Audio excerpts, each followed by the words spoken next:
yang ya.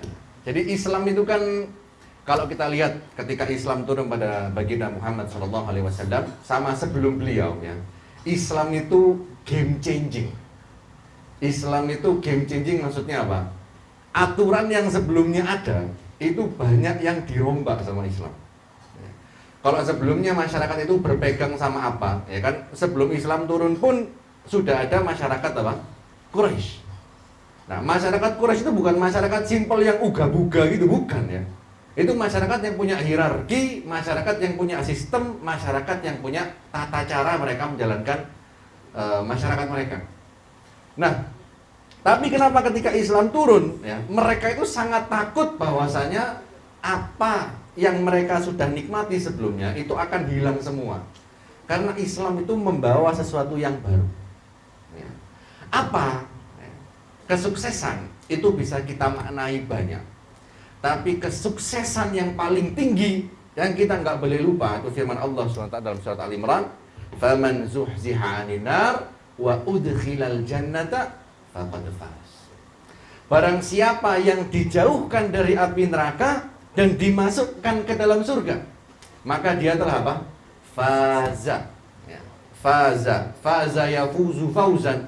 Itu artinya menang, artinya berhasil, artinya sukses.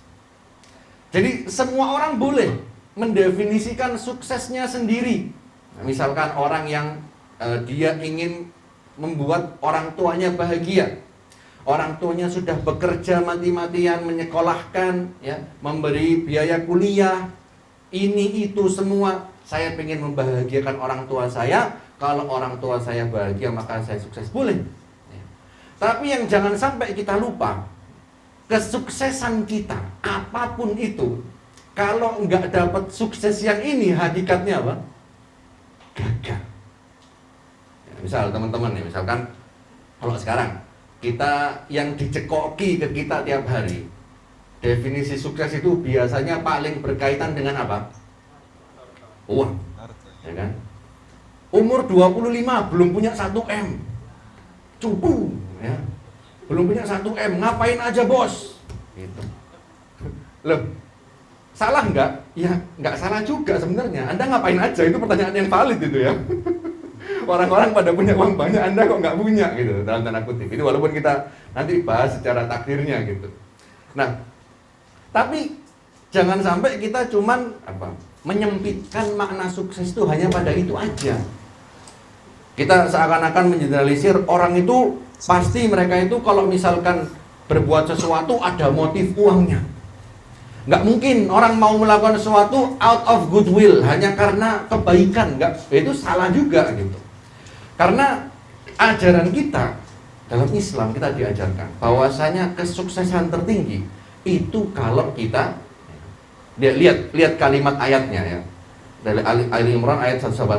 Teman-teman nanti bisa baca. Dan ini pentingnya belajar bahasa Arab. Allah bilang apa? Faman zuhziha 'anil nar wa udkhilal jannah. Maka barang siapa yang dijauhkan dari api neraka dan dimasukkan ke dalam surga. Apa yang menarik? Kata yang Allah gunakan itu menggunakan ya, fi'il mabni lil majhul. Jadi kita itu dijauhkan. Jadi bukan kita sendiri yang menjauhkan kita dari api neraka. Kalau bisa dikatakan sukses masuk surga karena amal soleh saya, karena saya tidak dosa, salah. Ya. Memang betul ya, kita menuju ke surga dengan beramal soleh dan menjauhi dosa itu betul. Tapi dengan ayat ini kita tahu hakikatnya kita itu nggak bisa apa-apa kalau bukan karena bantuan siapa? Allah Subhanahu Wa Taala. Jadi dari poin pertama ini kita harus paham dulu. Masing-masing orang punya definisi sukses, silakan. Ya. Kita punya definisi sukses, saya mau punya 1 triliun di uang 30, di umur 30, ya. Boleh. Saya mau punya body fat 15%. Saya pengen punya six pack. Ya. Saya pengen membangun sekolah. Boleh, silakan. Ya. Tapi jangan sampai kita lupa bahwasanya sukses sejati yang harusnya kita fokuskan. Di samping ya, maksudnya kita fokus ini dan yang lain itu wasilah untuk menuju kesuksesan tersebut ya. Jadi suksesnya apa? ya tidak masuk neraka dan masuk surga. Nah teman-teman perhatikan ayatnya tuh subhanallah ya. Atau kalimatnya cuma singkat aja, faman zuhziha 'anil nar wa udkhilal jannah. Kenapa kok Allah bilang dijauhkan dari neraka dulu? Kenapa Allah nggak bilang faman dakhalal jannah wa ub'ida 'anil nar? Karena kalau orang sudah masuk surga, dia nggak perlu takut masuk neraka. Jadi seakan-akan yang bisa kita ambil hikmahnya apa? Kita itu di dunia itu hidupnya soro apa enggak, teman-teman? Wah, teman-teman ada yang anak kumlu mungkin nggak soro hidupnya ya. Tapi kadang anak kumlu juga soro juga gitu. Kalau misalkan nggak bisa ngatur asetnya. Kebanyakan orang hidup dunia itu susah, teman-teman. Ya. Kita mau berkreasi, kita mau aktualisasi diri, kita mau cari rezeki. Banyak orang tidak punya privilege seperti itu. Ya. Jadi banyak orang hidup itu ngoyo. Ya.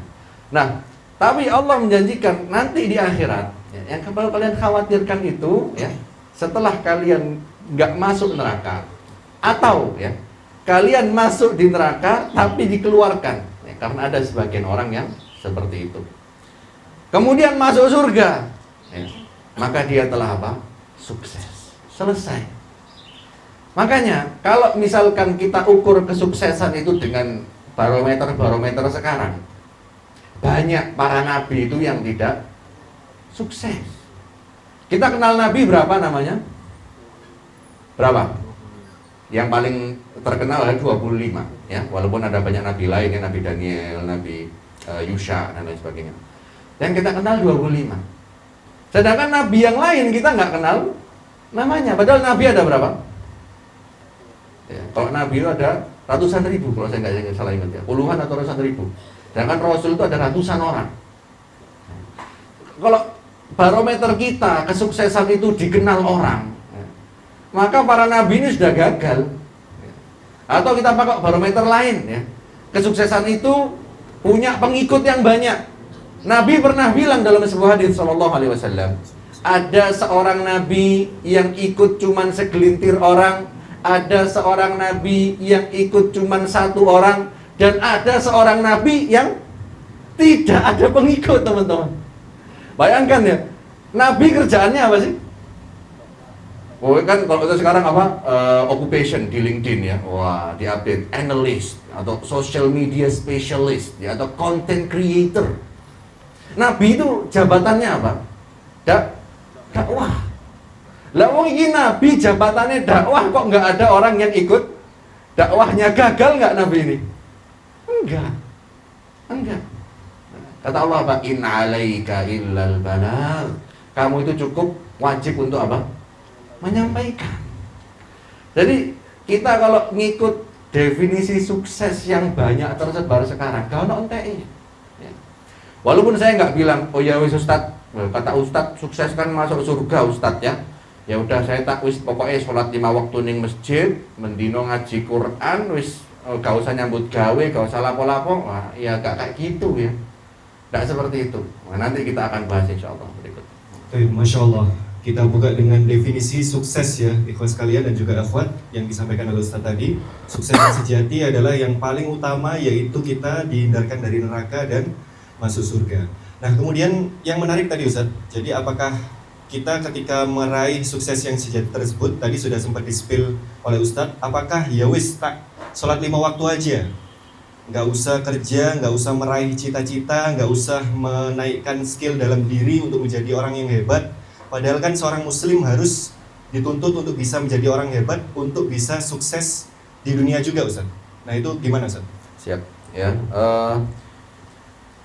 Nabi SAW pernah bilang ke para sahabat beliau ya, bahwasanya semua orang itu sudah ditentukan takdirnya ya, dia apakah mati dalam keadaan mukmin, dalam keadaan kafir, masuk surga atau masuk neraka gitu ya. Kemudian para sahabat tanya, ya Rasulullah, idzan ala nantakil. Kalau cara Surabaya ya wis tak istilahnya apa ya? Tak jagongan ae piye gitu. Kita tak wis istilahnya pasrah ya. Apa adanya.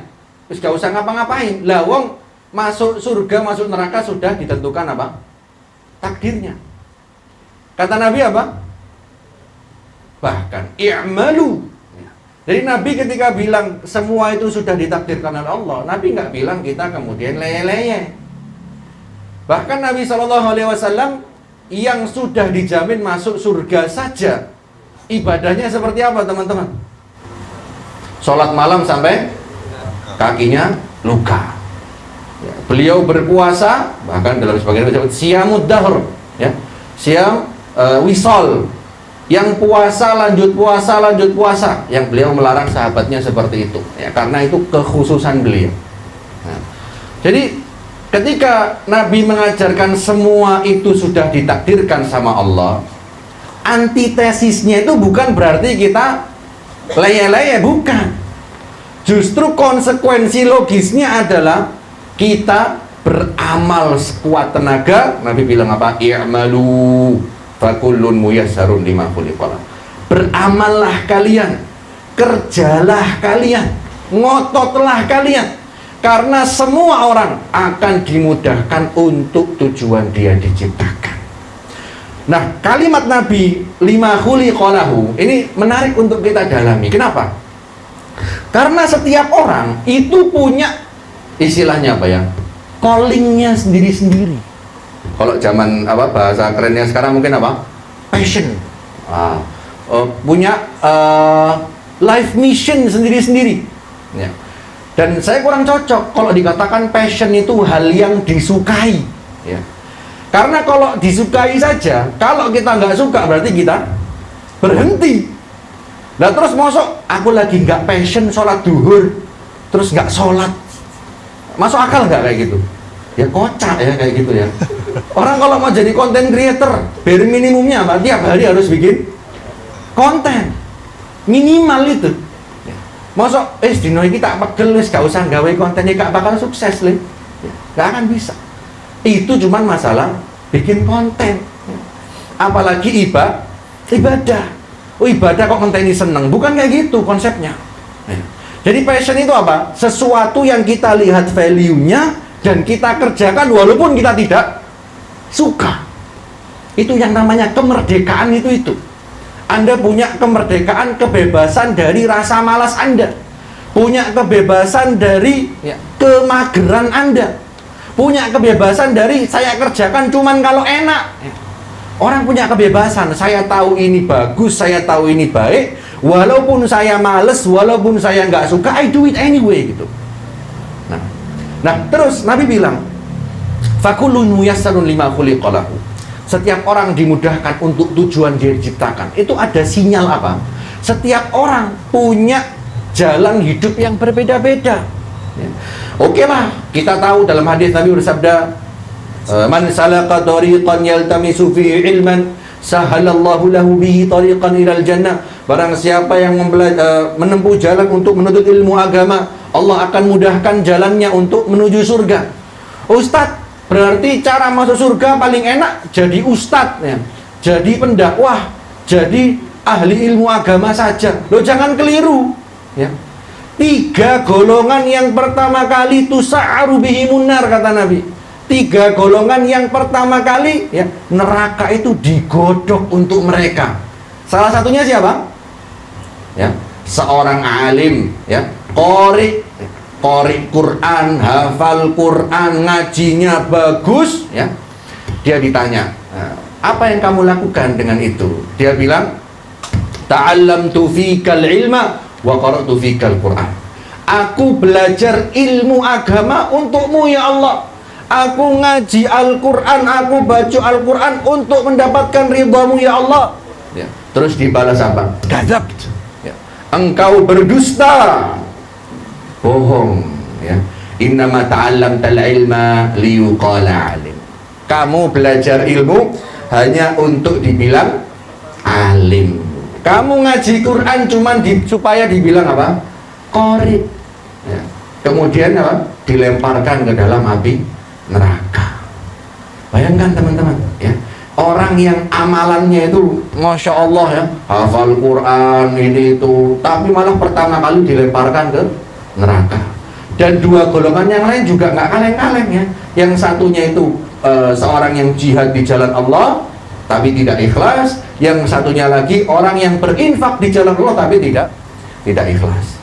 Nah, jadi poin yang kedua, ya, poin yang kedua itu kita harus tahu jalan kita itu di mana. Ya.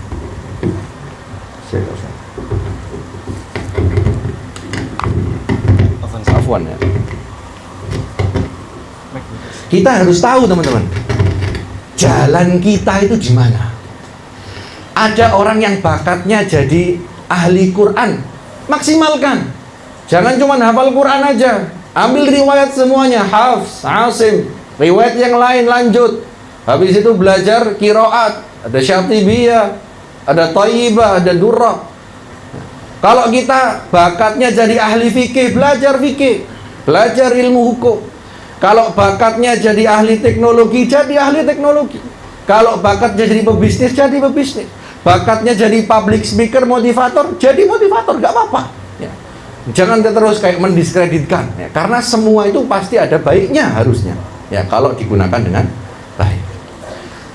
Nabi SAW bersabda, Innallaha, atau dalam sebuah riwayat ya disebutkan beliau bersabda, Innallaha yuhibbu ahadakum idza amila amalan an yutqinahu. Sungguhnya Allah itu suka kalau salah seorang dari kalian melakukan sesuatu, dia menjadi orang yang ahli di dalamnya, mutqin ya. Makanya teman-teman pernah dengar, oh dia hafid yang mutqin. Hafid mutqin di mana? Ayat ini disebut dia bisa melanjutkan, di juz ini dia bisa melanjutkan. Kenapa? Dia mutqin. Nah sama, kita kalau ada bidang yang kita tekuni, ya kita usahakan kita menjadi yang mungkin di bidang tersebut. Kalau memang itu yang terbaik untuk kita. Dan ya ini sebagai pelengkap ya, ada orang yang bingung. Kalau gitu caranya gimana Ustadz tahu bidang yang kita itu cocok di dalamnya? Kalau Anda beruntung ya, Anda akan ketika masih muda dulu ya, usia TK, SD, SMP, notok-notok ya, itu Anda sudah mengikuti tes-tes ya, minat dan bakat. Orang tua sudah memberi exposure pada kegiatan-kegiatan, dicobakan ini, dicobakan itu. Nanti kalau sudah ketemu Anda hebatnya gimana, dikasih sokongan, dukungan untuk menguasai hal tersebut. Tapi masalahnya, berapa orang yang dapat privilege itu? Ya, makanya dulu kalau di SMA saya, senior-senior itu pernah bilang gini, semua akan salah jurusan pada saatnya. Ya, kenapa? Ya karena hampir nggak ada orang yang sebelum kuliah itu udah tahu dia mau ngapain. Gitu. Adanya ya, sawangannya kok ini jurusan api, aku kok cocok terus tak melebu. Nah, nanti setelah masuk, setelah lulus, belum tentu dia karirnya di jurusan itu. Ya. Dan teman-teman nggak perlu, wah saya sudah lulus kuliah, atau wah saya udah kuliah tapi masih nggak tahu. Loh, justru ya, Anda merasa sadar bahwasanya nggak cocok, itu juga sebuah nilai positif gitu. Kalau Anda sadar Anda nggak cocok, maka Anda harus mencari yang cocok. Itu Mas. Masya Allah. Baik, sebelum lanjut para ikhwan akhwat sekalian, ini kita ada punya challenge ya. Jadi teman-teman sekalian silahkan mencatat materi pada hari ini, baik di sesi 1 atau sesi 2, boleh dicatat di buku, boleh dicatat di mungkin note di aplikasi masing-masing.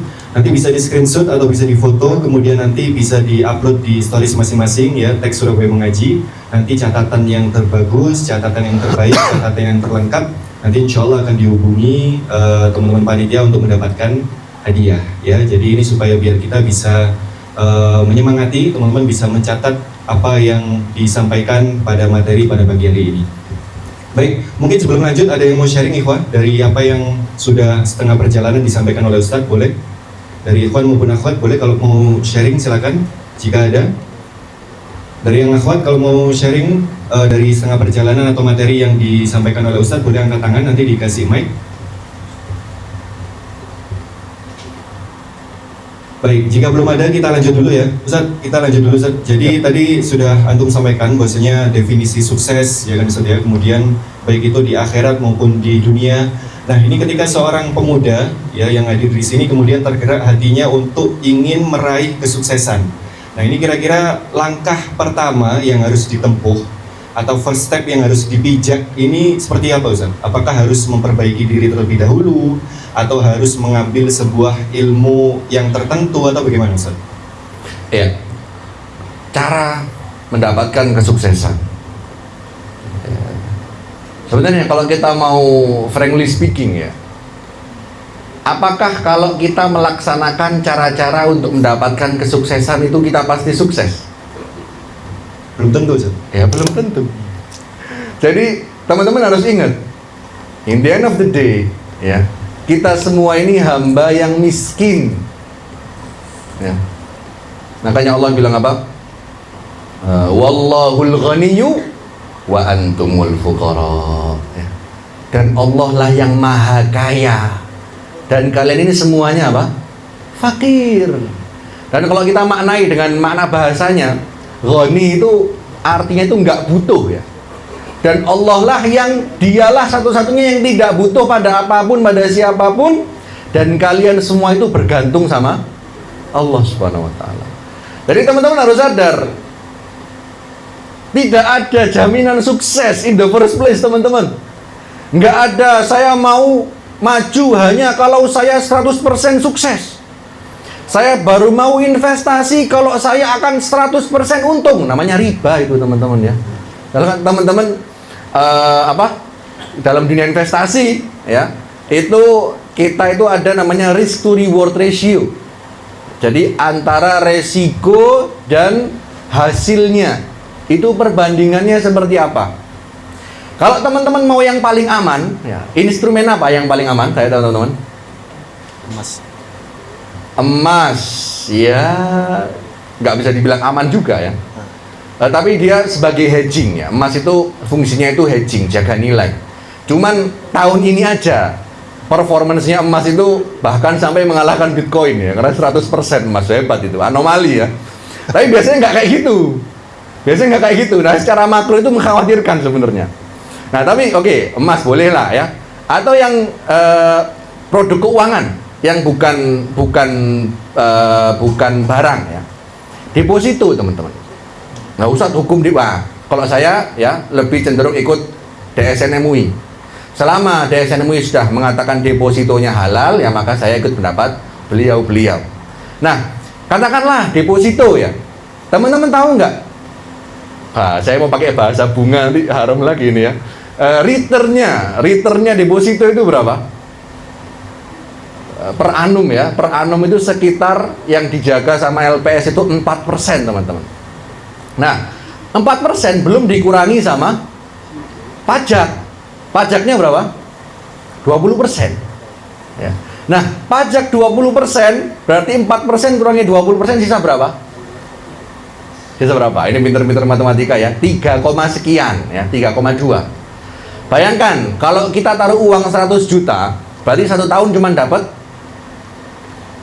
ayo 3 juta. Ini calon sukses ini harus pinter hitung-hitungannya ya. 3 jutaan. 3 juta, ayo Pak.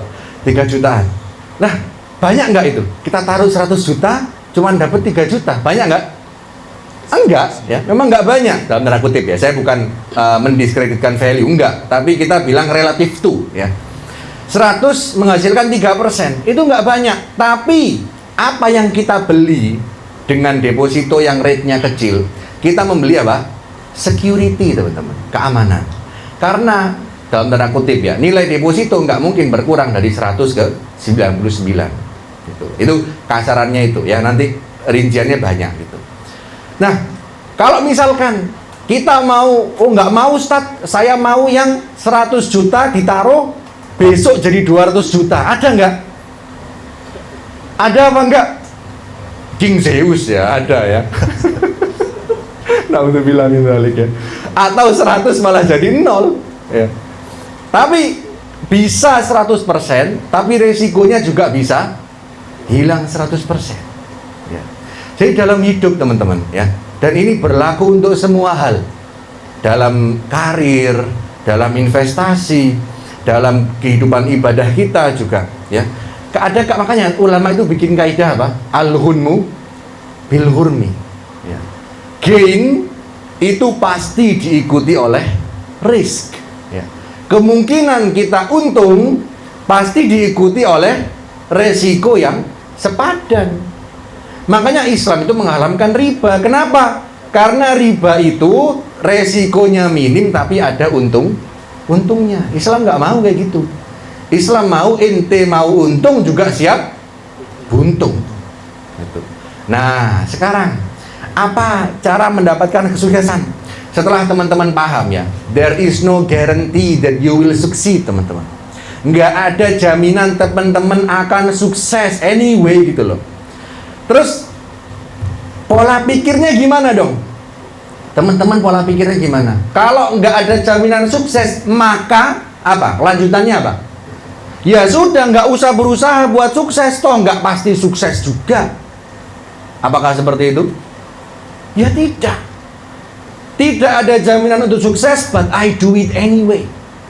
Tapi saya tetap lakukan usaha untuk bisa sukses.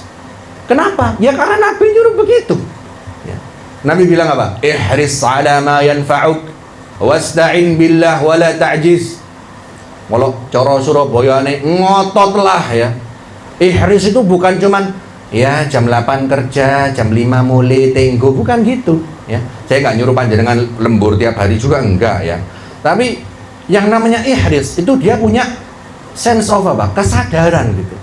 Saya melakukan ini buat apa? Bukan cuma yes pokoknya jam yamene aku ngene, jam yamono aku, enggak. Saya mau ngapain dengan ini? Apa yang mau saya capai dengan ini? End game saya apa gitu. Ihris ala ma yanfa'uk, Nabi suruh apa? Ngototlah untuk hal yang bermanfaat bagimu. Mau manfaatnya dunia, mau manfaatnya akhirat, selama bermanfaat harus ngotot, jangan separuh-separuh. Saya mau hafal Quran 30 juz Ustadz, tapi murojaah cuma 1 halaman sehari, mana dapat? Tanya Ustadz Naufal ini, gimana bisa mutkin Qurannya ya? Murojaah 1 halaman, gak mutkin antum ya, baru hafal kemarin hilang lagi, gak nambah-nambah hafalannya ya. Kalau antum mau mutkin hafalan, ya harus siap tiap hari murojaah 2 juz, 3 juz. Capek berjam-jam murojaah. Tapi ya itu, there is no such thing as free lunch, teman-teman. Nggak ada makan siang gratis ya, kecuali Anda anak ya begitulah ya.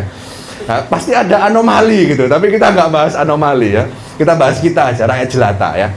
Nah, jadi gitu, nggak ada jaminan kita akan sukses, nggak ada. Tapi Nabi tetap bilang apa? Ihris ala ma yanfa'uk wasta'in billah, minta tolong sama Allah supaya nggak lupa kalau sudah sukses. Ini karena saya pinter, ini karena saya hebat. Apa bedanya Anda sama Qarun ya? Innama utituhu ala ilmin indi. Saya bisa gini karena wawasan saya, karena saya baca buku terus, saya update skill investasi, preketek, nggak ada ya. Orang, dan Anda lihat riset dimanapun ya, pattern orang-orang sukses. Apakah orang-orang sukses itu orang-orang yang melakukan cara untuk sukses pasti sukses? Jawabannya tidak. Ada orang yang sudah bisnisnya temoto, operationalnya bagus, cash flow-nya temoto, bangkrut juga bisnisnya. In the end of the day, semua itu apa? Hadza min fadli Rabbi. Ini merupakan karunia Tuhanku. Ya. Nah sekarang gimana caranya untuk sukses? Nah, pertama, teman-teman harus punya target yang jelas. Ya. Target yang jelas. Dan bukan saya yang nyontohin punya target yang jelas, bukan. Nabi bilang apa? Idza tamanna ahadukum falyastakthir. Kalau kalian punya cita-cita, kalau kalian punya impian, kalau kalian punya angan-angan, jangan nanggung. Falyastakthir, perbanyaklah, tinggikanlah cita-citamu, kata Nabi. Fa innahu yas'alu rabbah, karena kalian minta sama Rabb kalian. Kita kalau lihat target kita, jangan lihat kita yang lemah, tapi lihat Allah yang maha kaya, Allah yang maha kuat, Allah yang maha... Kalau kita lihat kita, remah rengginang kita ini mas, gak bisa apa-apa. Kalau saya mau gini Ustadz, tapi kok saya kayaknya GS, gak main ya. Anda punya cita-cita yang tinggi, karena Anda minta sama siapa? Penguasa langit dan bumi. Dan bukan saya yang nyontohkan. Ya, tadi kita menyebutkan ucapannya Nabi Sulaiman, hadza min fadli rabbi, ya, ketika beliau melihat nikmat yang diberikan pada beliau, beliau bilang apa? Ini karunia dari Robku. Apakah panjenengan tahu doanya Sulaiman itu kayak gimana? Ya. Dia itu minta apa? Wa habli mulkan la yanbaghi li ahadin min ba'di innaka antal wahhab. Jadi Sulaiman itu, ya, minta doanya sama Allah itu nggak tanggung-tanggung. Ya Allah, karuniakanlah kepadaku mulkan, kerajaan yang tidak dapat diraih oleh orang-orang setelahku. Nah, jadi coba kalau teman-teman sekarang kayak gitu ya, ya Allah, jadikan saya 9 naga. Wah, ganti, jangan 9 naga, apa? 9 unta gitu ya. Karena naga kan sangat erat dengan mitologis gitu ya. Ya Allah, jadikan, oh ngapain kamu cita-cita kayak gitu? Loh, nggak apa-apa. Tapi harus diikuti dengan usaha. Jangan minta jadi 9 naga tapi males kerja. Ya. Karena kerja ngotot saja nggak cukup, teman-teman. Ya. Kalau Anda lihat pelajari sirohnya, wah siroh ya, sirohnya orang-orang konglomerat di Indonesia, apakah mereka itu kaya dari kerja? Tidak, ya. Ya apa? Kita jangan naif lah ya. Tidak semuanya itu putih ya. Banyak yang abu-abu bahkan hitam kelam gitu. Tapi kita jangan tiru itunya ya. Kita kan cari itunya. Kita tiru apa? Kebaikannya aja, etos kerjanya, kemudian disiplinnya, itu bisa kita tiru, ya. Yaitu Sulaiman aja, dia doanya, ya Allah, saya minta kerajaan yang tidak bisa diraih oleh orang setelah saya. Innaka antal wahhab, sungguhnya engkau maha pemberi. Perhatikan, Sulaiman punya cita-cita tinggi, ya.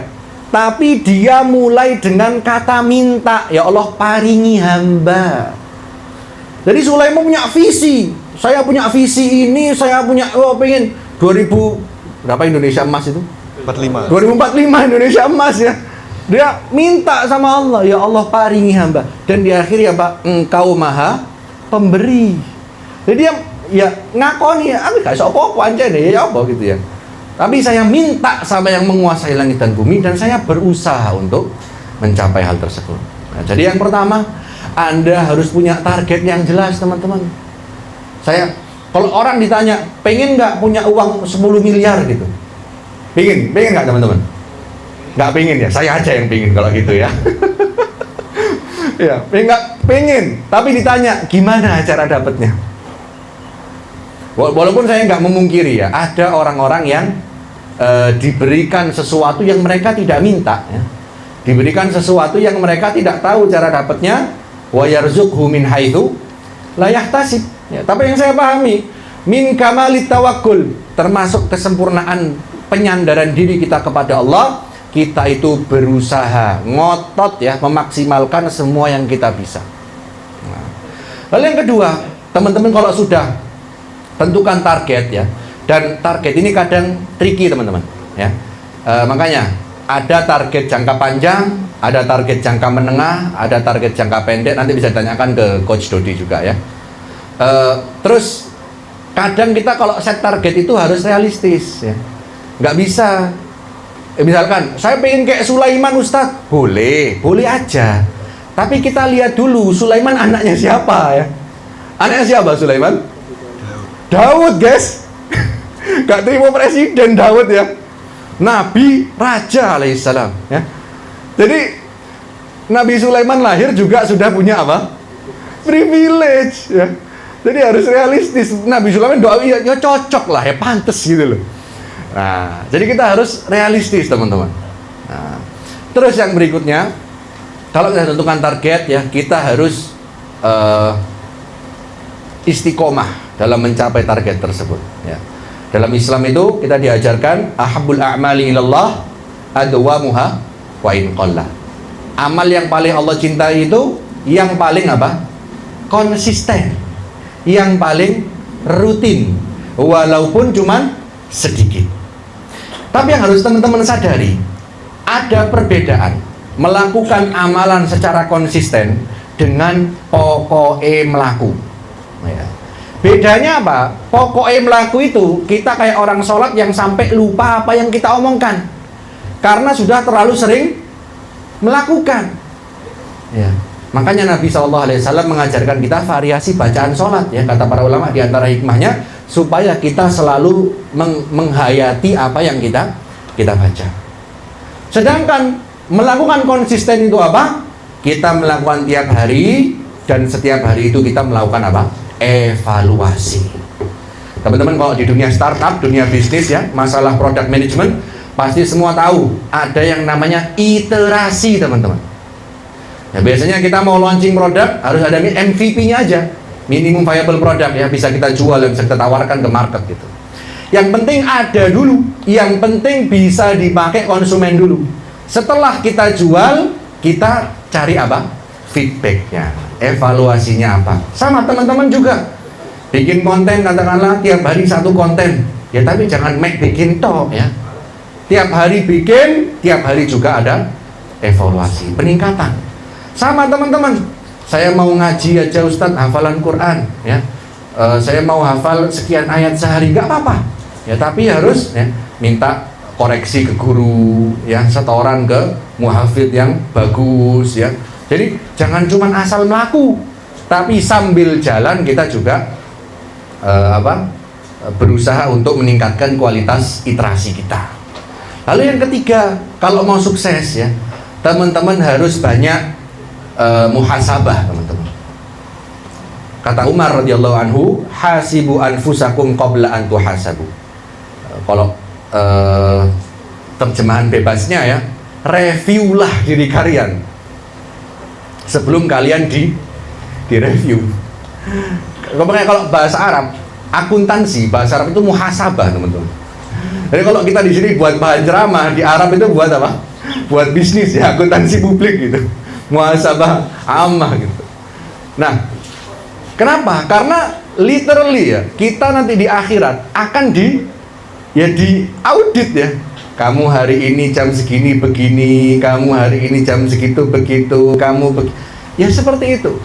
Makanya Umar bilang kita harus ya mereview diri kita. Paling tidak itu setiap malam ya. Setiap malam, mungkin sebelum tidur atau ketika pertama kali bangun ya, teman-teman review, saya hari ini salah apa aja. What can I do better tomorrow? Apa yang bisa saya lakukan lebih baik besok ya, dan lain sebagainya. Lalu yang terakhir, cara untuk mencapai kesuksesan ya, teman-teman harus punya awareness ya. Awareness itu gimana? Kalau memang salah, ya harus akui salah dan cepat berubah ya. Misalkan punya bisnis, saya nggak pengen mendiskreditkan bisnis tertentu ya, misal bisnis X lah ya. Bisnis X ini bisnis pertamanya dia, 3 tahun pertama untung, tapi tahun-tahun berikutnya boncos. Nah, sebagai seorang pengusaha, apa yang harus dia pikirkan? Apa kira-kira? Yang pertama tentu kalau bisa diperbaiki ya, diperbaiki. Tapi kalau sudah nggak bisa diperbaiki ya move on, teman-teman. Nggak perlu banyak keterikatan kecuali sama siapa? Allah. Manusia, pekerjaan, jabatan, bisnis, barang, kulluhum dzahib. Semuanya akan pergi. Ya. Kata Allah SWT apa? Kullu man 'alaiha fan. Semua yang ada di atas bumi akan sirna, fanin, wa yabqa wajhu rabbika dzul jalali wal ikram. Dan yang akan tersisa hanya siapa? Wajah Rabbmu yang punya keagungan dan kemuliaan. Jadi jangan terlalu punya attachment, teman-teman. Attachment sama orang lah, attachment sama kerjaan lah, attachment sama tempat kerja lah, apapun nggak usah. Yang kita harus punya attachment cuma sama Allah, sama Quran, sama hadis Nabi SAW. Sama selain itu, we have to learn to let go. Kalau emang sudah waktunya lewat, ya dibiarkan pergi. Kan that's how life is. Hidup seperti itu. Kita nggak bisa enak ya. Kalau saya dulu kayak zaman kecil nggak ada pikiran tagihan, ya nggak mungkin Anda balik kecil. Nggak mungkin Anda balik terus gitu. Anda kecil terus nggak mungkin. Ya. Anda harus apa? Move on. Ya sama. Mosok saya dulu sukses bisnis es kepal Milo, saya harus sukses sekarang bisnis es kepal Milo. Salah. Sudah lewat masanya, sudah lewat waktunya ya tinggalkan. Ya tentu ini semua disertai dengan doa dan ketergantungan dengan Allah Subhanahu wa taala. Kalau kita bergantung sama Allah, kalau kita menyantolkan ya bahasa Surabayanya ya, kita menggantungkan diri kita sama Allah Subhanahu wa taala, mau sukses nggak sukses itu nggak masalah ya. Wallahu a'lam. Ustaz, sebelum nanti masuk ke sesi sharing terakhir Ustaz, kan di balik sukses itu selalu ada kawannya yang namanya gagal Ustaz. Ya, kalau kita simak mungkin di podcast-podcast atau seminar-seminar orang yang sudah mencapai titik kesuksesan, itu ketika mereka menceritakan masa lalunya itu pasti ada part-part yang di situ mereka itu gagal Ustaz. Nah, ketika sebagai seorang muslim, ketika kita mungkin meraih kesuksesan, kemudian mengalami kegagalan, itu sikap terbaik yang harus kita hadapi dan lakukan ketika kegagalan datang itu gimana, Ustaz? Ya, Masya Allah, ini pertanyaannya bagus ya. Ini sambil saya singgung judul pengajiannya lagi.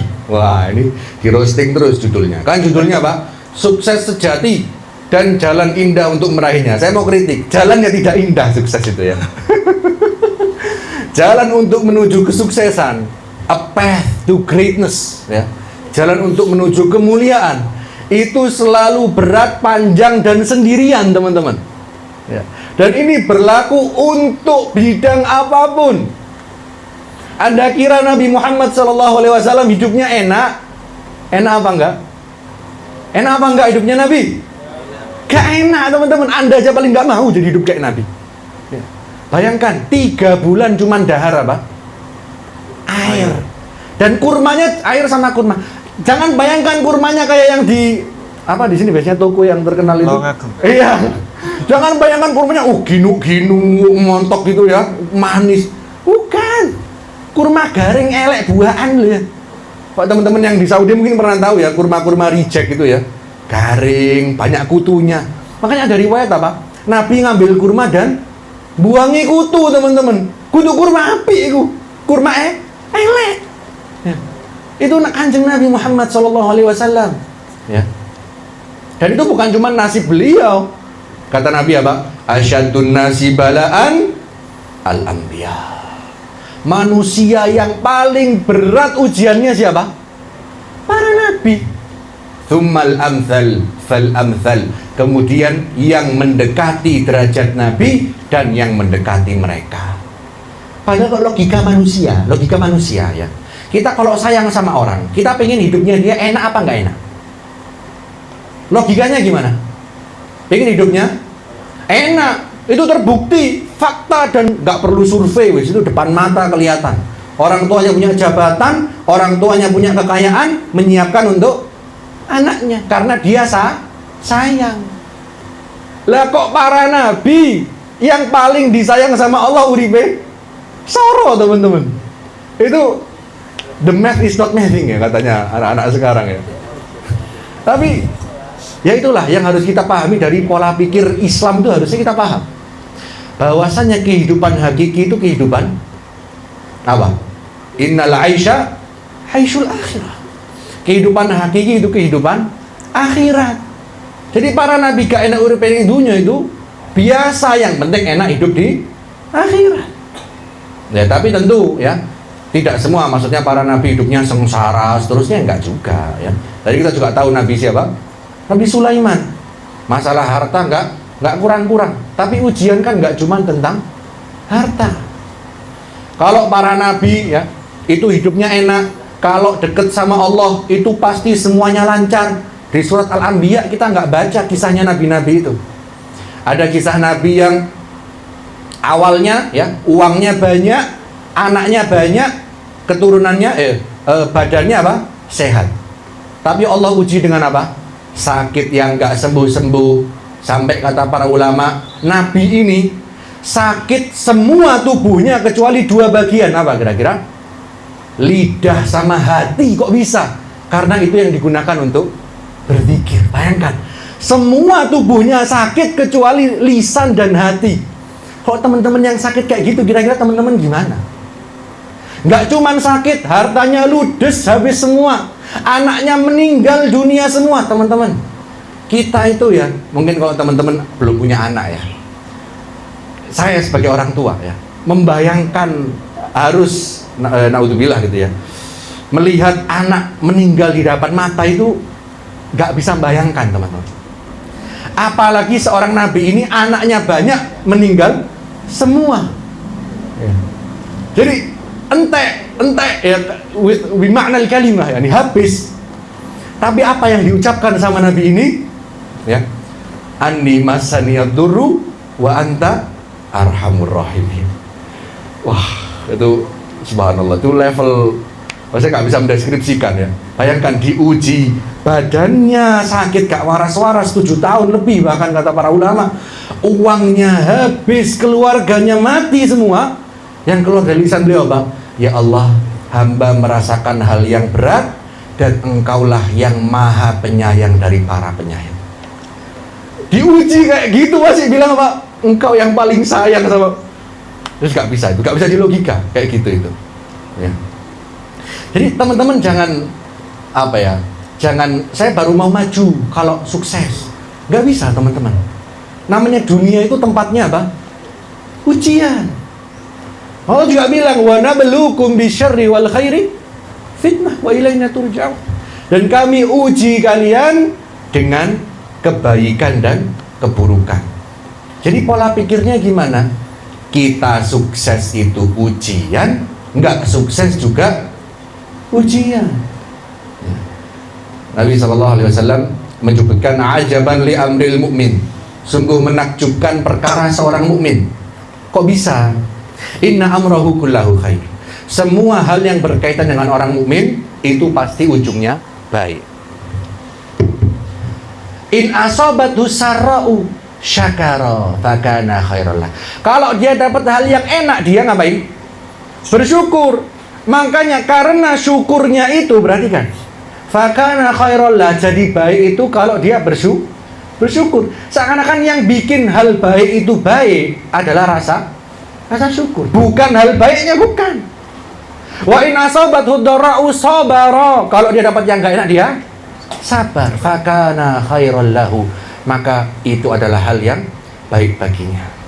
Jadi teman-teman harus punya pola pikir, saya ini usaha, saya ini makaryo, saya ini mergawe, saya dapat itu juga ujian. Apakah saya liyabluwani asykuru am akfur ya, atau saya bersyukur atau tidak? Saya gagal juga ujian. Jadi yang Nabi membuat Nabi takjub orang mukmin itu apa? Dia enak nggak enak itu nggak ada bedanya. Wah, ini yang menurut saya sulit ya, level seperti ini. Teman-teman saya kasih 10M mau nggak? Seneng nggak? Ya berarti belum ya. Ya nggak se-ekstrim itu juga. Seneng biasa boleh ya, tapi enggak apa? Kata Allah, Pak, likaila ta'saw ala ma fatakum wala likaila ta'saw ala ma fatakum wala tafrahu bima asabakum. Ya, supaya kalian enggak terlalu sedih atas apa yang luput dari kalian. Dan kalian enggak terlalu bangga atas apa yang kalian dapatkan, lima atakum, apa yang kalian Allah berikan pada kalian. Ya. Jadi orang mukmin itu dia tahu tujuan dia, tadi kita bilang. Kenapa kok penting orang itu punya mindset bahwa tujuan dia itu Allah?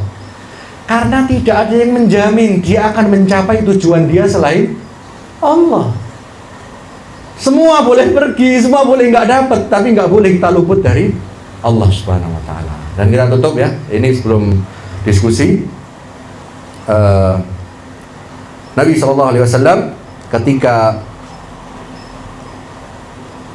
mengajarkan pada ini malaikat Jibril. Kenapa kok kita itu perlu usaha untuk sukses? Kenapa kok kita itu ngotot untuk sukses? Ya, karena malaikat Jibril pernah bilang dalam sebuah riwayat ya, bahwasanya ya Muhammad, i'mal ma syi'ta, ish ma syi'ta fa innaka mayyitun. Ya, kok coro Surabaya nih, cek mantep ya. Uripo sakarmu. Ya, isma syi'ta, hiduplah sesukamu, fa innaka mayyitun, toh kamu bakal mati. ahbib masyita, cintailah sesukamu. Wah, kalau ada anak zaman sekarang ya, tapi nggak tahu anak zaman sekarang masih mikir gitu-gitu nggak ya? Masih kayaknya ya. Kalau sudah tua itu pikirannya sudah bukan itu gitu. Cintailah siapapun yang engkau sukai. Fa innaka mufariquh, pasti engkau berpisah. Perpisahan itu pasti, teman-teman. Wa'mal ma syi'ta fa innaka majziyun bihi. Lakukan apa yang kamu suka karena kamu akan dibalas dengan hal tersebut. Wa inna syarafal mu'min qiyamuhu bil lail. Kemuliaan seorang mukmin adalah salat malamnya. Wa izzuhu, dan kehormatannya istighna'uhu 'anil nas. Enggak butuhnya dia sama manusia. Jadi kenapa kok kita harus berusaha? Ya karena kita nggak ingin bergantung sama manusia. Kita ingin bergantung sama Allah Subhanahu wa Ta'ala. Ya demikian bisa kami sampaikan. Allah Ta'ala. Masya Allah, barakallahu fiik Ustaz, jazakallahu khairan atas yang disampaikan. Baik, ikhwan dan akhwat sekalian, kita open discuss ya. Silakan. Barangkali ada yang mau diskusi, ada yang mau bertanya seputar materi kita pada pagi hari ini di sesi yang pertama ini. Ikhwan boleh angkat tangan langsung nanya, untuk yang akhwat juga boleh angkat tangan, nanti insya Allah mic-nya akan dikasih. Ikhwan ada? Atau akhwat silakan.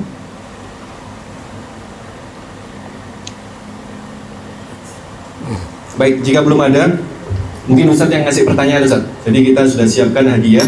Itu ada beberapa dari sponsor ya, dari LGR dan yang semacamnya. Silakan mungkin yang akhwat dulu Ustaz, dikasih tanya jawab Ustaz. Dari tadi belum ada suaranya sama sekali Ustaz. Padahal untuk pesertanya ini lebih banyak akhwat Ustaz. Silakan Ustaz. Siap. Yang pertama mungkin tadi ayat yang saya sebutkan ya.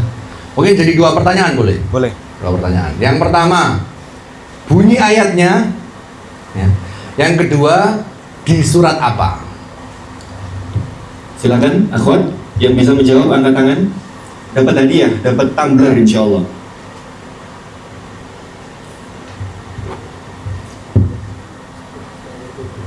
Ada?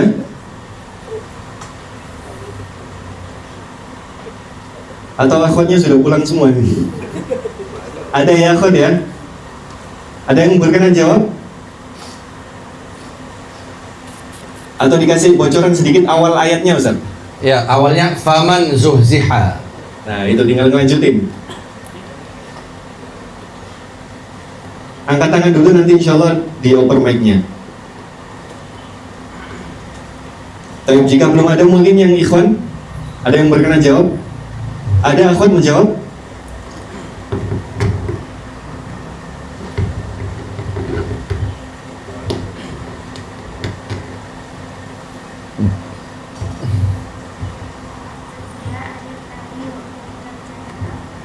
Yang besar. Dibesarin.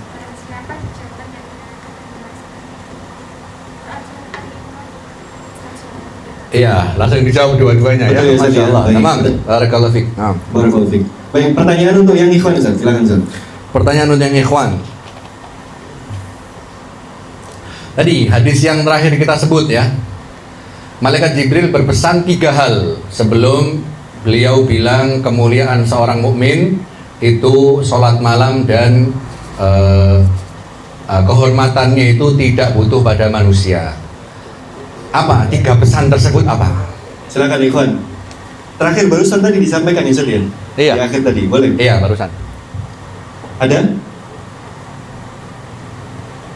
Baik, yang akhwat boleh juga jawab. Kalau yang catatannya lengkap, barusan tadi di akhir Ustaz menyampaikan, silakan bisa angkat tangan kemudian bisa menjawab.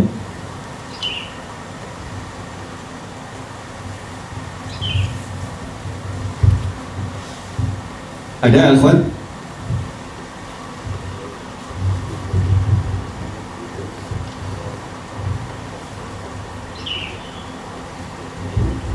Atau mungkin ganti questionnya Ustaz?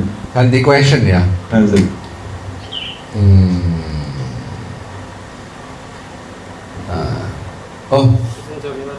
Oh ya, boleh. boleh. Cintailah siapapun sesukamu, tapi kamu tetap suatu saat nanti kamu akan tetap berpisah.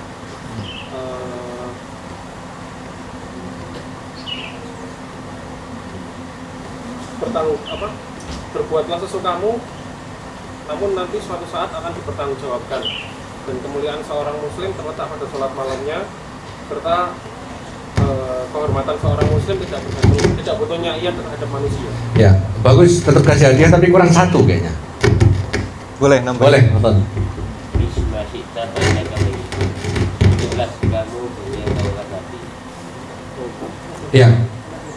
Tamam. Tadi yang pertama, dua-duanya dapat ya? Dua-duanya dapat. Oke, Insyaallah. insyaallah. Barakallahu fiikum. Barakallahu fiik. Baik, ada yang mau sharing atau tanya dari ikhwan maupun akhwat seputar materi pada sesi yang pertama? Boleh, silakan.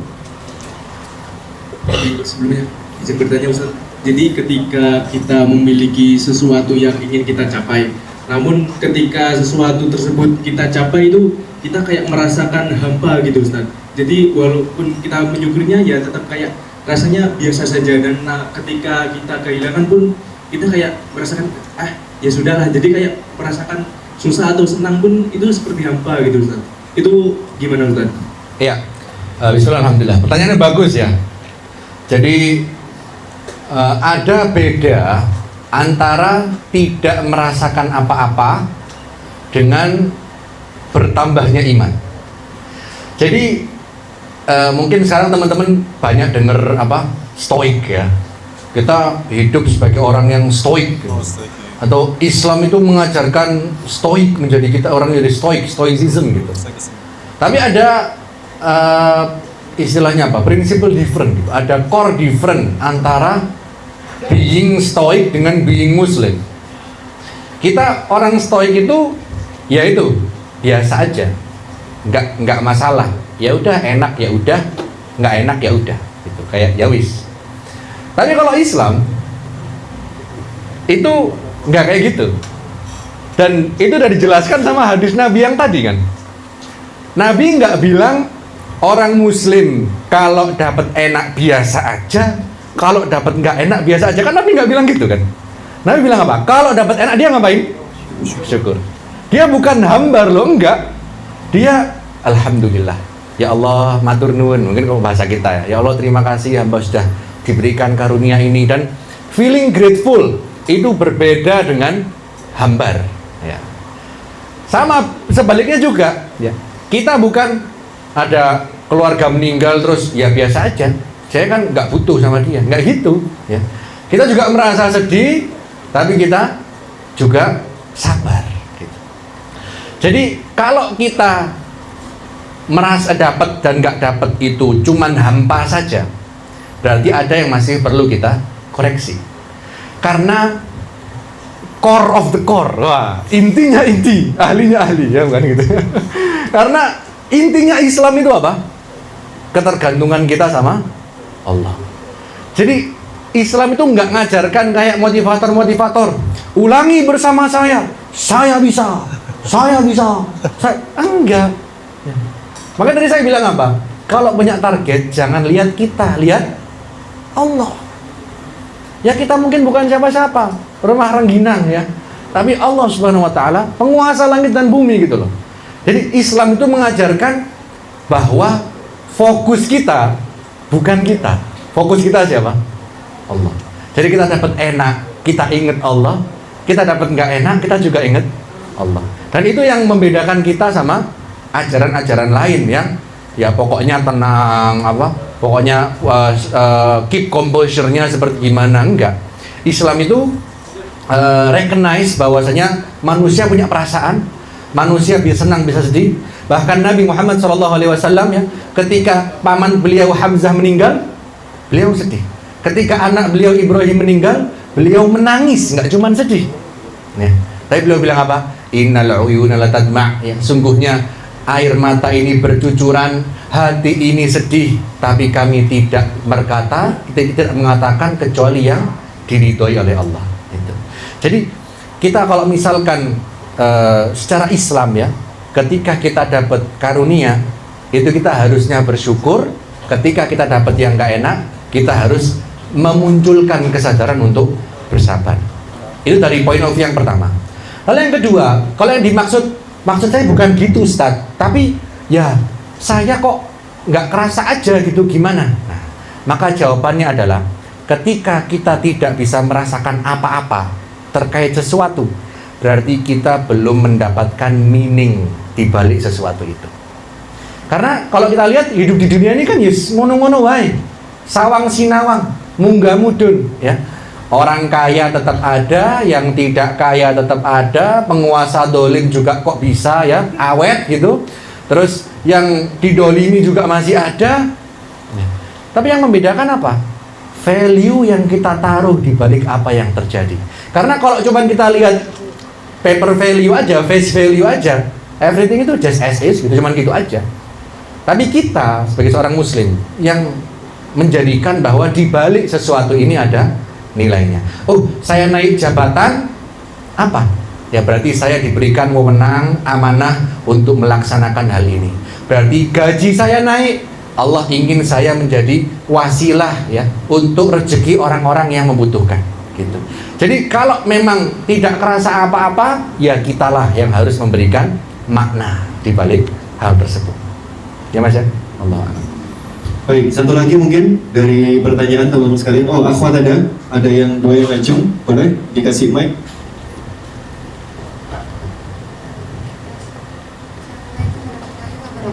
Waalaikumsalam warahmatullahi wabarakatuh.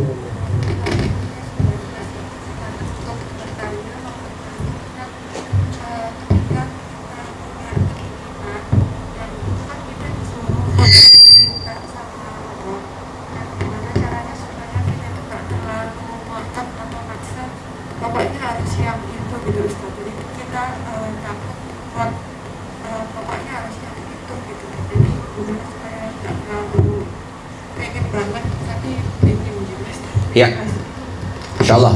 Pertanyaan bagus ya. Kadang kita pengen sesuatu dan kita yakin bahwa saya sesuatu itu baik. Ya, misalkan teman-teman yang laki, wah, kayaknya fulanah ini cocok menjadi pendamping hidup saya. Wah, terus berdoa, ya Allah, jadikanlah fulanah sebagai jodohku ya Allah. Kalau bukan, jadikan jodohku aja. Angel ya kayak gitu ya. Ya, caranya gimana? Jawaban simpelnya, kita harus sadar bahwa itu nggak benar. Ya. Kita harus sadar bahwasanya tidak ada kebaikan mutlak yang bisa kita mengerti. Yang tahu kebaikan mutlak itu cuma siapa? Allah. Ya. Jadi kita harus sadar bahwa kita sebagai manusia itu terbatas. Ya. Kita nggak akan bisa grasp the real situation of things bahwa kalau saya nikah sama ini pasti nanti akan baik gini, naik baik begitu, baik begini. Atau saya kalau kuliah di sini pasti saya nanti begini. Saya kalau kerja di sini pasti, kalau bisnis saya sukses di sini pasti, kalau investasi saya di sini pasti. Gak ada yang tahu teman-teman. Jadi pertama kita harus sadar kita itu tidak tahu. Ya. Karena Allah bilang sendiri, asa antuhibu syai'an wa huwa syarrul lakum. Bisa jadi kalian suka sesuatu padahal sesuatu itu buruk bagi kalian. Wa asa antakrahu syai'an wa huwa khairul lakum. Dan bisa jadi kalian nggak suka sesuatu padahal itu baik bagi kalian. Terus Allah tutup gimana? Wallahu ya'lamu wa antum la ta'lamun. Subhanallah. Al-Quran itu indah sekali teman-teman. Kayak kita diajak ngobrol gitu ya. Kita kalut gitu masalah hidup. Ya Allah, saya tuh ngiranya ini tuh baik ya Allah. Saya kok kuliahnya ke sini, kok kerjanya kok cuman ini, kok dapatnya gini. Ya Allah ada bicara. Asa antakrahu syai'an. Wah, bisa aja kalian nggak suka padahal hal itu apa? Baik-baik kalian. Kalian suka padahal ternyata nggak baik. Dan Allah tutup dengan apa? Allah lah yang maha tahu dan kalian tidak tahu. Jadi itu pertama kita harus sadar dulu. Kita harus mau let go. Kita harus mau mengakui bahwa kita ini nggak tahu apa-apa teman-teman.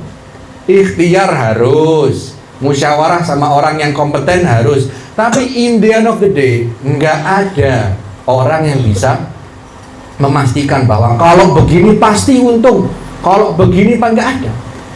Itu yang pertama. Lalu yang kedua, teman-teman resapi makna dari doa istikharah. Ya. Nanti bisa dicari di Google ya doa istikharah. Allahumma, ya, setelah kita sholat istikharah 2 rakaat, kita berdoa seperti apa? Allahumma inni astakhiruka bi'ilmik. Ya Allah, hamba beristikharah kepadamu, minta pilihan kepadamu dengan ilmumu, bukan ilmu kita, bukan. Wa astaqdiruka, ikut aku minta ya, kekuatan dengan kekuatanmu. Wa as'aluka min fadlikal azim, dan hamba minta dari karuniamu yang sangat agung. Fa innaka ta'lam, karena engkau tahu ya Allah, wala a'lam, dan aku enggak tahu. Wa taqdir, engkau mampu ya Allah, wala aqdir, dan saya tidak mampu. Wa anta 'allamul ghuyub, dan engkau yang maha mengetahui hal yang baik. Allahumma in kana hadzal amra, ya Allah, kalau hal ini baik bagiku, khairul li fi dini, dari agamaku, wa ma'ashi, kehidupan, wa aqibati amri, dan akhirku ya, di kehidupan akhirat, faqdirhu li wa yassirhu li tsumma barik li fi, maka takdirkanlah itu untukku ya Allah, mudahkanlah hal itu untukku, dan berkahilah hal itu untukku. Wa in kana hadzal amru syarran li, kalau hal ini buruk bagiku, fi dini wa ma'ashi wa aqibati amri, fasrifhu anni wasrifni anhu. Masya Allah, palingkanlah hal itu dariku dan palingkanlah aku darinya. Indah sekali doa istikharah ya. Kenapa? Karena bisa jadi hal itu sudah berpaling dari kita, tapi kita masih belum apa? Move on. Atau sebaliknya, kita udah move on, hal itu yang masih ngejar-ngejar kita. Lah doa istikharah minta dua-duanya. Kalau emang buruk ya Allah, palingkan itu dan palingkan hamba. Waqdur liyal khaira haitsu kan, dan takdirkanlah untuk hamba kebaikan itu di mana saja kebaikan itu berada. Berarti apa? Kita nggak tahu. Kita nggak tahu kebaikan absolut ini, nggak tahu. Summa ardini bih, kemudian jadikanlah hamba ridho atas kebaikan engkau putuskan. Berarti apa? Mungkin saja kita udah dapat kebaikan itu, tapi kita belum ridho. Kita nggak terima. Kok kerjaan saya gajinya nggak double digit ya Allah? Kok investasi saya returnnya tidak 100% dalam satu hari ya Allah? Ya itu kan Anda merasa itu baik. Yang tahu baik atau tidak siapa? Allah Subhanahu wa taala. Demikian Mas. Baik, Masya Allah, barakallahu fikum, semoga bisa menjawab. Ada lagi pertanyaan ikhwan terakhir sebelum kita sesi break? Dari ikhwan maupun akhwat ada? Ada. Ya, dari akhwat ada, silakan. Assalamualaikum warahmatullahi wabarakatuh. Saya mau bertanya Ustadz, gimana sih Islam itu memandang tentang kegagalan, apalagi kan masalah Gen Z ini kan kalau di tempat kerja pasti work-life balance gitu, mending kita nyerah aja dengan resign gitu. Kalau Islam itu memandangnya gimana ya Ustadz? Terima kasih. Ya, bismillahirrahmanirrahim. Mungkin saya izin agak lancang sedikit ya. Kan tadi pertanyaan tentang Islam ya. Saya akan jawab dengan dua sisi ya.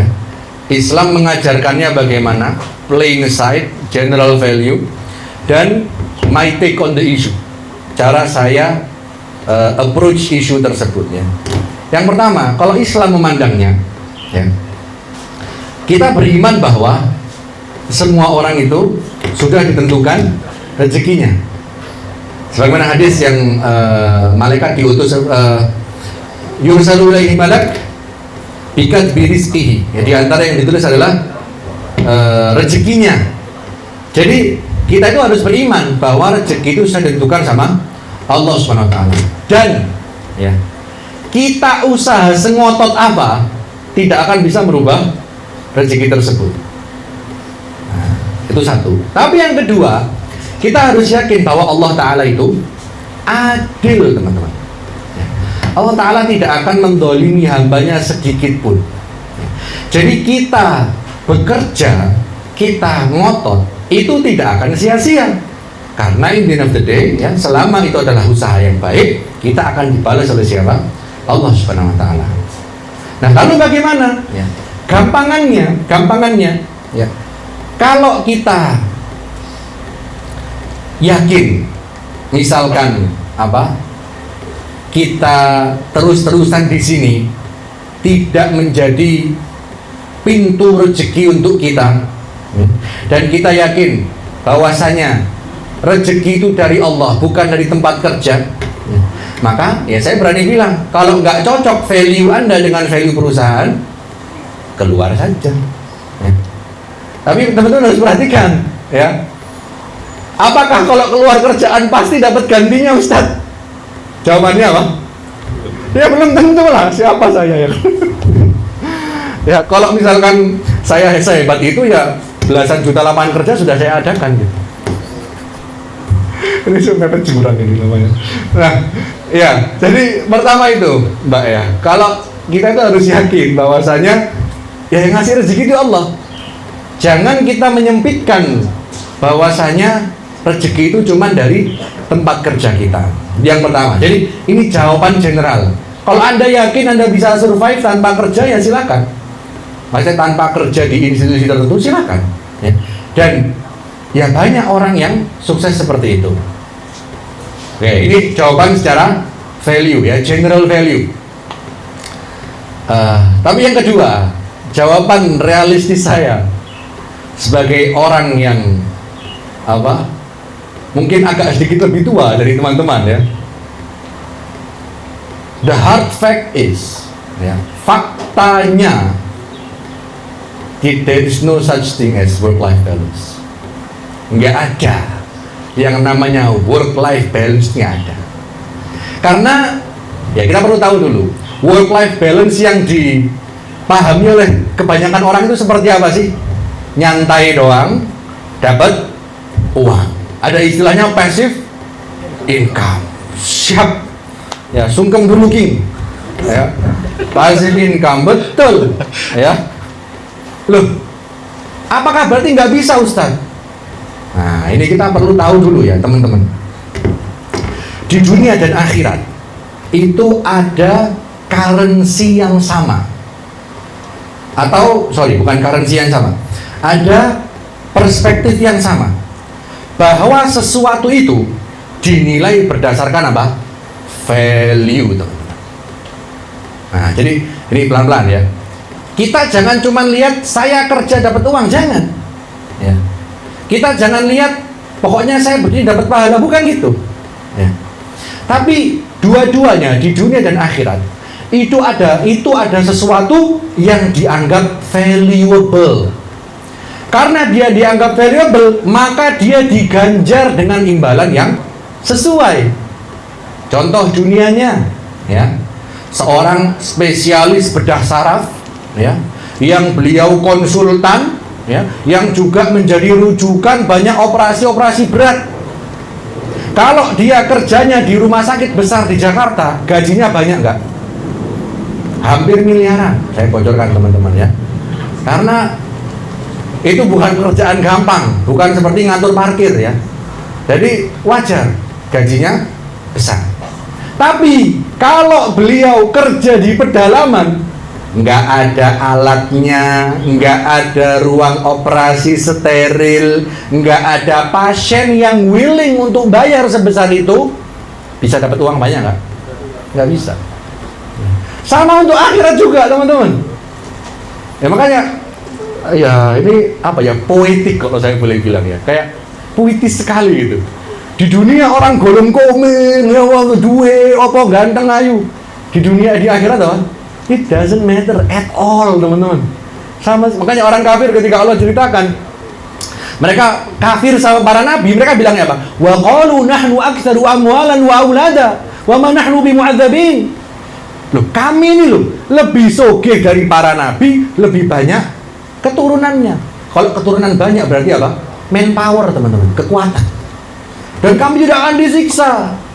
Ya, kalau bilang apa? Ya, wa ma amwalukum wala auladukum billati tuqarribukum indana zulfa illa man amana wa amila shalihan. Ya padahal harta dan keturunan itu nggak akan ada gunanya nanti dari kiamat, nggak mendekatkan kalian sama Allah, nggak ada gunanya kecuali untuk orang yang beriman dan beramal soleh. Jadi di dunia ada hal-hal yang dianggap valuable, di akhirat juga ada hal-hal yang dianggap valuable. Dan bisa jadi orang itu value-nya tinggi di dunia dan value-nya rendah di akhirat. Nah, hubungannya apa, Ustadz? Gitu. Nah, kita harus tahu, kita di dunia ini mendapatkan sesuatu dari orang lain itu berdasarkan value. Jangan berdasar uang itu Anda mata uang yang Anda banggakan inflasinya itu berapa? Hampir 10% setahun ya. Apa yang Anda banggakan? Bitcoin nanti inflasi turun berapa ribu sekarang? Ya, teman-teman yang perhatikan Bitcoinnya, hampir 80 ribuan kayaknya kemarin terendah. Nah, jadi itu Anda banggakan. Orang itu memberi Anda sesuatu karena value yang Anda berikan untuk mereka. Ya. Maka gimana caranya kita mendapatkan imbalan yang paling tinggi? Memastikan kita punya value yang paling tinggi. Dan apakah value tinggi bisa dicapai dengan lenye-lenye? Sekilas info, tidak bisa teman-teman. Makanya pesan saya buat teman-teman, saya asumsikan kebanyakan belum nikah ya. Sebelum menikah ya, walaupun ya di satu sisi memang Nabi bilang man istata'a minkumul ba'ata falyatazawwaj ya, barang siapa yang sudah mampu untuk mengayomi keluarganya dari berbagai sisi, maka hendaklah dia menikah ya. Kalau saya wallahu alam ya ikut bukan berarti pertentangan dengan hadis ya, enggak. Maknanya apa? Kalau kita ada urgensi untuk menikah, kemudian kita sudah mampu untuk menikah, maka hendaklah kita segera menikah. Tapi para ulama juga menjelaskan, kalau seseorang itu tidak khawatir untuk terjatuh dalam fitnah, misalkan laki-laki ya belum nikah tapi bisa ghadul basar sama perempuan ya, dia bisa nggak tertarik chattingan sama perempuan, dia nggak tertarik TP-TP tebar pesona di tempat kerja ya, maka silahkan Anda grind dulu. Wah, istilahnya grinding sekarang apa? Grinding ya, don't stop grinding. Grinding itu aslinya apa sih? Gergaji ya teman-teman. Jadi maksudnya gergaji itu kan repetisi ya, jadi diulang terus nyambut gawe. Nah, dan yang saya maksud grinding di sini bukan cuman dunia. Bolehlah kita punya target Ustadz ya, sebelum menikah saya sudah mempunyai aset under manajemennya 1M misalkan. Boleh nggak kayak gitu? Boleh aja. Soalnya Anda punya 1M. Nah, kembali saya bilang, uang itu cuman alat teman-teman, cuman store of value. Anda 1M bukan berarti ini termasuk menumpuk-numpuk harta, bukan. Uang itu alat Anda untuk punya kemerdekaan. Anda punya 1M, bisa taruh di aset investasi ya. Anda kerja dapat income, uang Anda juga multiply gitu loh. Nah, jadi jangan dibayangkan Islam itu kita fokus ke akhirat, walatan sanasibaka minad dunya, sebagian aja dari dunia. Betul, tapi jangan dipatasi di situ. Anda kira Nabi SAW hidupnya leye-leye, work life balance ya? Mana ada work life balance, makan kurma sama air tok 3 bulan? Enggak, itu bukan work life balance, itu enggak sehat ya teman-teman. Itu pengorbanan yang harus dilakukan untuk memperjuangkan Islam. Beliau diboikot berapa tahun, di shape Abi Thalib itu. Sampai sebagian ulama menyebutkan ya, secara tidak langsung ya, itu penyebab wafatnya Khadijah dan paman beliau radhiyallahu taala anha. Nah, jadi work life balance, kalau saya kesuksesan membuat saya tidak bisa makan enak, berarti saya nggak usah sukses. Nah, bukan gitu. Semua itu ada value-nya. Dan kalau Anda mau membeli sesuatu, Anda harus siap bayar harganya. Kata Nabi apa? Ala inna sil'atallahi ghaliyah. Ketahuilah, barang dagangan Allah itu mahal teman-teman. Wa inna sil'atallahi yal jannah. Dan barang dagangan Allah apa? Surga. Anda mau work life balance, jihad itu enggak work life balance teman-teman. Gimana Anda berangkat ya? Nah, dalam ayat disebutkan orang yang berangkat jihad dengan jiwa dan hartanya. Berarti maksudnya apa? Wis berangkat dewe, bayar dewe, mati bisa. Balance tekan di itu ya. Enggak ada balance-nya. Ya. Tapi ya itu, ketika kita sudah mau membeli sesuatu, kita harus siap membayar harganya. Makanya saya bilang, apa kaitannya dengan menikah tadi Ustadz? Ya kalau bisa, panjenengan lebih settle sebelum menikah ya, lakukan. Kenapa? Karena setelah menikah saya mau hafalan Quran sama istri saya. Saya nanti akan mau mengajari anak ada mikir ini bisnis, ngurusi ini investasi, yang sana juga harus ini. Justru makin banyak urusannya teman-teman. Makanya sebelum Anda punya banyak tanggungan, kuatkan fondasi Anda dulu. Yang laki-laki, saya ingin mendapatkan istri solihah yang nanti akan menemani saya menuju surga. Anda kan imamnya. Kalau istrinya meleong, ya Anda yang harus meluruskan. Itu nggak gampang teman-teman. Ya.